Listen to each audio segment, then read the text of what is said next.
Tim Holly, Supercross Live on supercrossonline.com here at the podium, brought to you by Amsoil. Well, Chad Reed, not a bad night. I mean, you still got a podium there, you're okay, but the track, some of those, timing sections, some of those quads and stuff, I saw a couple of you guys do it a couple times, and that has a tendency to bother a rider during the main event. Yeah, just honestly, it drove me nuts all day long. I can't believe none of us did it, and like when I'm never the first guy to do it, and then when you think you can do it and no one else is doing it, you're like, yeah, man, am I going old and senile now? Like, is it gnarlier than what I think? And so yeah, I didn't do it, and then I believe Will Hahn did it in the heat race, and that was it. I was like, I'm just gonna sack up and try to go for it, and I did it full blown air. The first time scared me, and then just I couldn't find a rhythm, like each time I did it, it felt like the first time I did it, and it was just a lot bigger, pretty gnarly. Obviously the track got beat down in the main event, so when you went on, it wasn't all nice and clean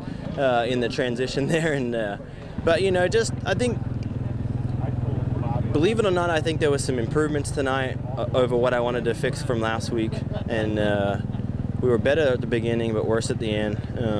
So yeah, you live and learn. You've been doing it for 13 years here in the U.S. and there's still a lot to learn. So that's why we love doing it. That's why I wake up in the morning and believe that I can still be better. So yeah, it's good to get a podium, good for points. And honestly, it was just a nice track. I was pretty harsh on the track last week. I thought the guys did a terrible job. But my biggest complaint is we show up and we ride a track during the day and we fight the bike because of the track conditions, and then they go and do a great job, what I think they should do before we even ride the track, and then suddenly we have a whole new racetrack in the night program, and then we've got to kind of retweak the bike back to how we showed up to the event. So that's really my only complaint. They did a great job today. Dirt was awesome, and but so yeah, give credit when credit's due. I think they did a great job this weekend.